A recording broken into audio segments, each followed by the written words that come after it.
Yo, peace. Here's a quick walkthrough of how to get sounds into and out of BackFlip sample converter. I'm going to pop open my folder for samples here, select folder, select all the samples in this folder, drag them in, drop.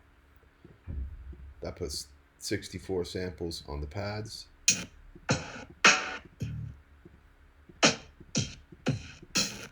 Sounding good. I'm going to select my model here. I'm going to go to the 2000 XL. And down here near the RAM meter, there's a little switch. You can click that. Tell BackFlip how many megabytes of RAM you have in your machine. And this little meter here is going to tell you basically how much space you'll have left to work with in your machine after you've got this program in there. So let's export it for the GoTech. Click the GoTech button.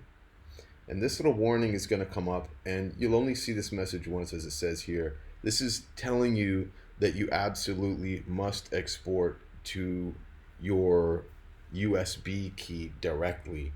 And this is because there is a system file on there, the boot file, and you don't want to wreck that by dragging and dropping from the desktop directly.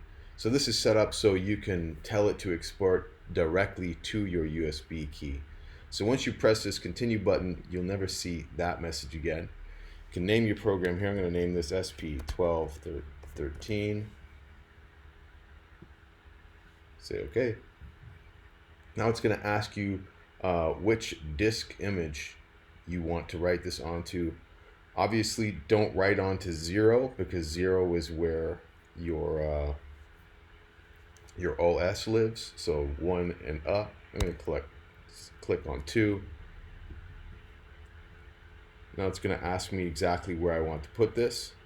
And from there, I can select my USB key, which you see here already has one image on it. If I click here and say OK, it'll create image number 2, and so on. I'm going to cancel that. Come back here. I'm going to do the Zulu SCSI now, which is basically the same operation.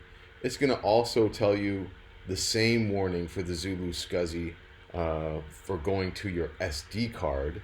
But as a little side note here, I have been using this myself many times, just exporting to the desktop and then dragging onto the SD card.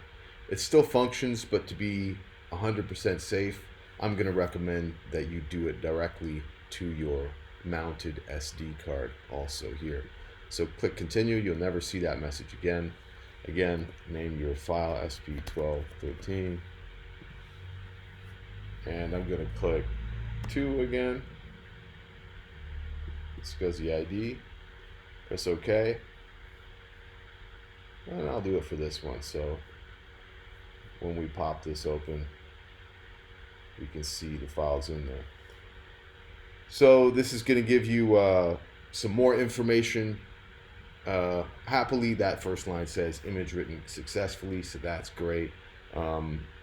Please make sure to read through all of these warnings and all of these reminders at least once before you start jumping around too quick with the app. I want your files to be safe, and I want everything to function as smoothly and as easily as possible. If you have any questions at all, just hit me up at realmccoy.com. My email address there is holler@realmccoy.com. Happy sampling. Peace.